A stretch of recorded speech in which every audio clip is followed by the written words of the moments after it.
Hello everyone. Today I will be featuring the new Tier 7 premium destroyer, the Haida. And looking at the matchmaking, it's pretty much exclusively Tier 7 with a ton of cruisers. So perhaps not the most optimal matchmaking for a destroyer, usually want to see a lot more BVs than this, but it will serve as a good example against same tier opponents. The Haida is actually a surprisingly tanky little destroyer. It sits at 15.7k health, without survivability expert of course, and that actually gives it more health like, for example, the Bliska and the Leningrad. In fact, the only two DDs that have more HP at tier 7 is the Mas and the Z39. It also has a chunk of 19mm armor on the hull and the deck, which is honestly rather strange for a tier 7 destroyer, but the armor actually has very limited value. I mean, I think the most use you'll get is against battleship secondaries. I think 115 mil can pen, everything underneath is going to be shattering against it. The turrets on the ship are paper though, and if you're in knife fights and you're going nose in towards your target, expect them to get knocked out every now and then. Concealment is actually really good on this ship. It has a stock concealment of 6.5, and if you go full stealth build, which I of course recommend, you can bump it down to 5.67 or rounded to 5.7 km concealment. In theory, this means the ship can outspot pretty much every single gunboat it phases. Even higher tier ones like the Benson, the Fletcher and the Akisuki, it can outspot them all. In reality though, the advantage you have over this is actually very small. You got 5.67, Benson has 5.8, so the difference is only 130 meters, and with the delay in rendering and all these issues, keep note of my firing angles, you notice how bad they are. I will get back to these firing angles very soon. Anyway, concealment wise though, even though you can outspot them in theory, it doesn't really prove that useful. However, it does mean that you are the stealthiest tier 7 destroyer. You even outspot the Shiratsuyu, which means, well, it's obviously a huge advantage to have. Maneuverability wise, you're pretty much in the middle of the pack, and you do 36.5 knots without speed boost and without flag. I mean, a Bliska and the Sims can hunt it down quite easily, and no one at tier 7 can outrun the Leningrad. But the rest of the pack, you can kind of keep up pretty comfortably. The turning circle is 630 meters, which is honestly quite mediocre. I mean, Sims has 500 meters, but Sims is a pretty extreme example. Look at the AP is, by the way, very pitiful on the ship. I'm showing it off here on this. This is a full broadside target at less than 6 kilometers, and you can see just how sad the penetration is. Once again, I will get back to that later as well. The turning circle though, not very good. Even the Gajah Hamada has 590, the Mayhem has 560, so 630 is obviously not top of the pack. However, thanks to having access to Hydro, you are able to dodge all those torps you've been seeing me dodge that are coming in towards your smoke. And of course, thanks to the unique smoke, it doesn't really impact the gameplay too much. And also because of this, it allows the ship to get away with running rudder shift instead of acceleration module, because acceleration module doesn't really mesh that well with its style. But once again, I will get into those in a bit. I did mention the AP and the firing angles, and by now you probably noticed that the firing angles are atrocious. They are just terrible. The Haida does have very strong HE DPM, but it practically requires you to give full broadside to be able to use it. Normally a 3x2 turret setup on a DD gives it a lot of flexibility, but the amazingly awkward firing angles on the ship means both while pushing in and while kiting away, you lack a lot of DPM. So most of the time you just want to give a full broadside like I'm doing right here. The fire chance is also absolutely sad. It's 5%. In comparison, the Gajah Hamada that has the same guns and the same reload has an 8% fire chance. Now of course on fast firing guns the difference between 5 and 8% is very significant.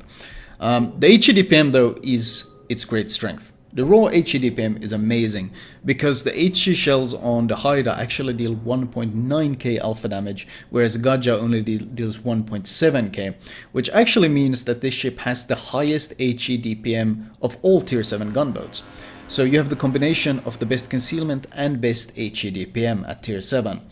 Of course, the AP in return is complete garbage, as I mentioned. It lacks penetration, and in general, the shell ballistics on the ship are very lacking.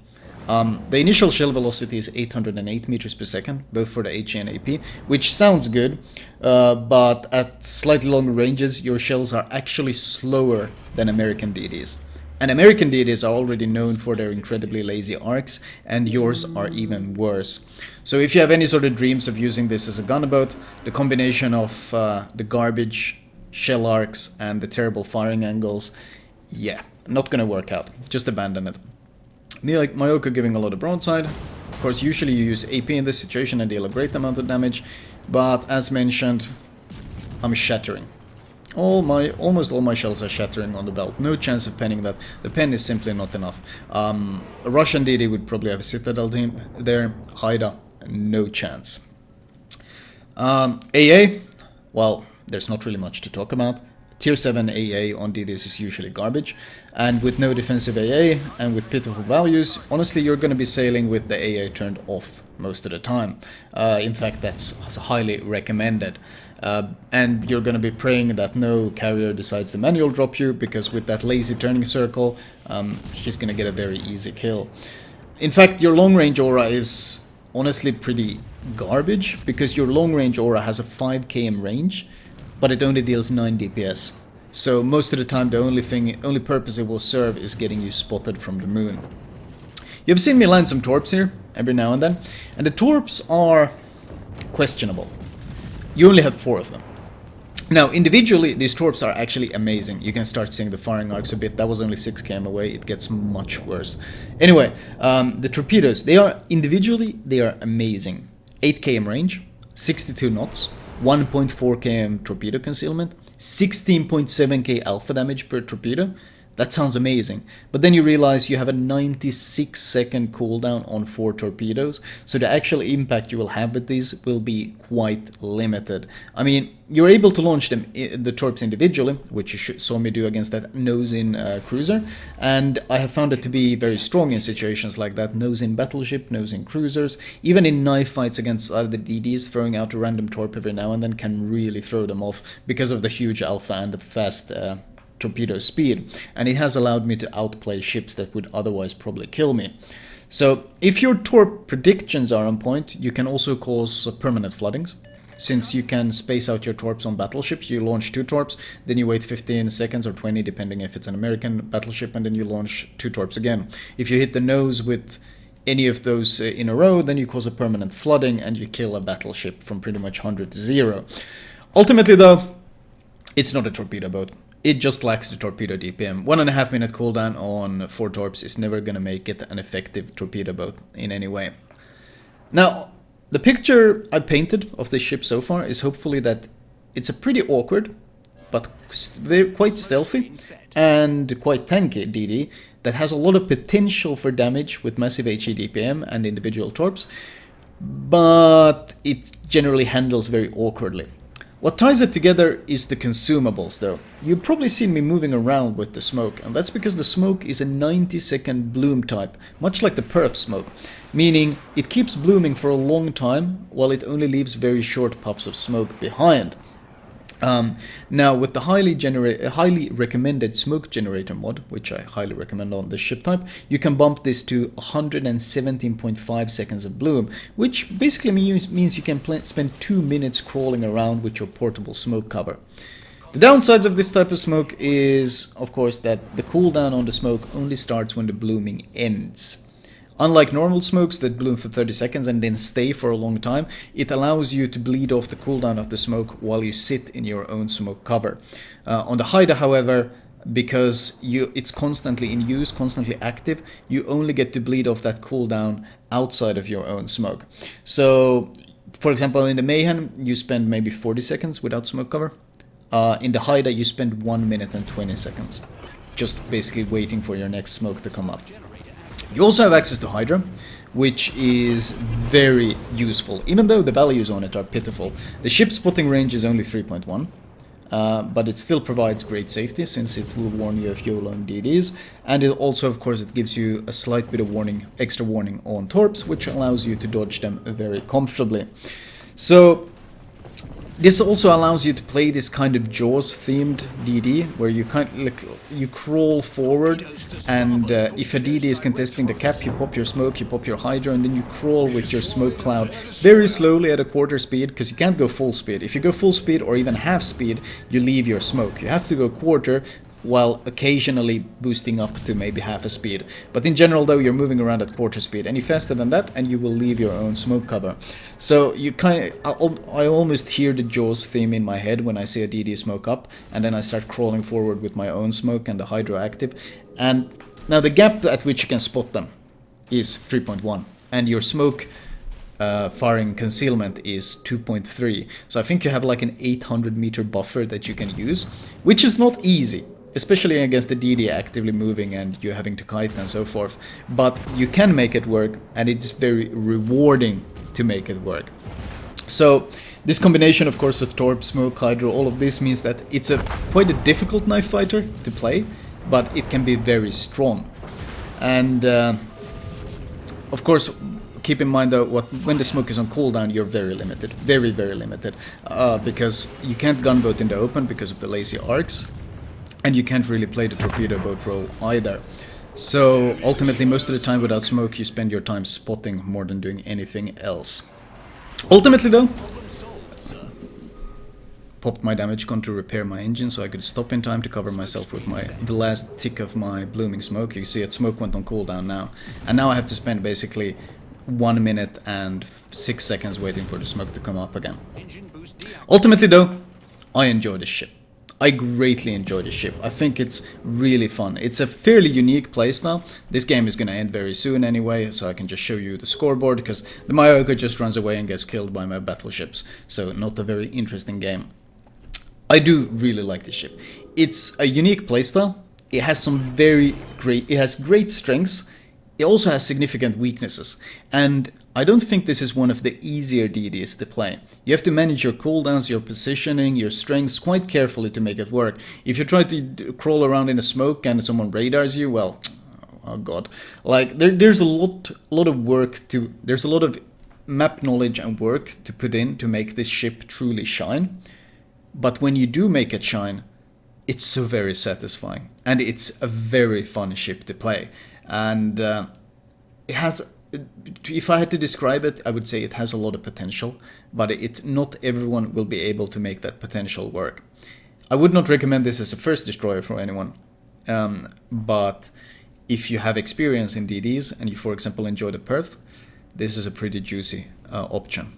I did 107k damage. Normally you don't really deal too much damage in the ship, since most of the time you're really fighting other DDs or just spotting. I got a lot of XP, of course. In fact, if you look at the team score, 2.7k base XP. That's because I fought a lot of enemy DDs, which is what you want to be doing, of course, a ton in this ship. Our battleships didn't get too much XP, they kind of sat in the back quite a lot, which is, of course, a bit sad, but still quite a good game, quite a fun game, especially considering the matchmaking wasn't exactly that friendly towards me. Detailed report-wise, we can see that not too much spotting. Normally you tend to get a ton of spotting. You can see the pitiful AP though. 53 AP hits. I mostly used AP on broadsides, and that's the damage it dealt. The AP is very sad. You want to rely on that raw HE damage. Fires, I got 4 of them. Probably pretty average on what you will get in this ship. Don't expect many fires. That pitiful fire chance doesn't do you any favors. Still though, a very fun ship. Let me show you guys my recommended build for this ship. Right, as usual, I will start with the modules. Consumable wise, priority number 1 is smoke. You rely on it so heavily to deal damage and be effective. Followed by hydro, it keeps you safe in your smoke. Followed by damage con, and finally speed boost. Upgrade wise, turret survival, engine survival, additional smoke duration, which of course basically gives you 30% additional smoke time. So this thing is very powerful on ships that have this long duration bloom. And finally, a rudder shift. The reason, of course, we don't use propulsion mod is because, well, you tend to be crawling around at slow speed all the time regardless, and this upgrade mod only really helps until the first 6 knots of your speed. So the benefits you gain from it are practically non-existent, whereas steering gears will always be useful in this build. Captain perks wise, I only have a 15-point captain. I couldn't be bothered boosting to a 19.1. The perf captain would probably work quite well if you have the perf available. You only need to spec last stand on it, and the perf captain will fit the ship very, very well. Priority target, to know how many people are firing at me, or alternatively preventive. Both are quite good on the ship. Last stand, followed by survivability expert, followed by concealment. Now this is one of the few ships where I actually get superintendent before I get adrenaline rush. And that's simply because this ship is so very reliant on its consumables to be effective that you really want to get that additional smoke ASAP. And once you have that, then you can spec into AR. With the additional points that I have, if I had a 17-point captain, I would probably get Jack of all trades, because once again, smoke is your bread and butter and you want to be able to use it as much as possible. Jack of all trades reduces that cooldown significantly. Well, 5%, but considering it's so long, it's quite significant. Flag-wise, I'm just only running a detonation flag right now. In terms of utility, I would probably go fire chance flags, reduced cooldown, potentially speed. You don't really rely on your speed that much though, you're mostly crawling around in the smoke. Other than that, not so important.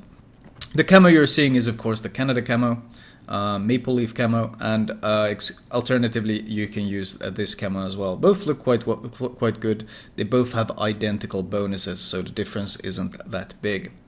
Anyway, that was my Haida commentary, a ship that I think is very enjoyable to play and quite strong, but I will caution you guys, it's not the easiest ship to play. So if you're completely new to destroyer gameplay, might not be your first choice for a destroyer. However, if you think the style looks interesting, if you for example really like the Perth, then Haida might be just what you're looking for. Anyway, thank you for tuning in. I'll talk to you guys later.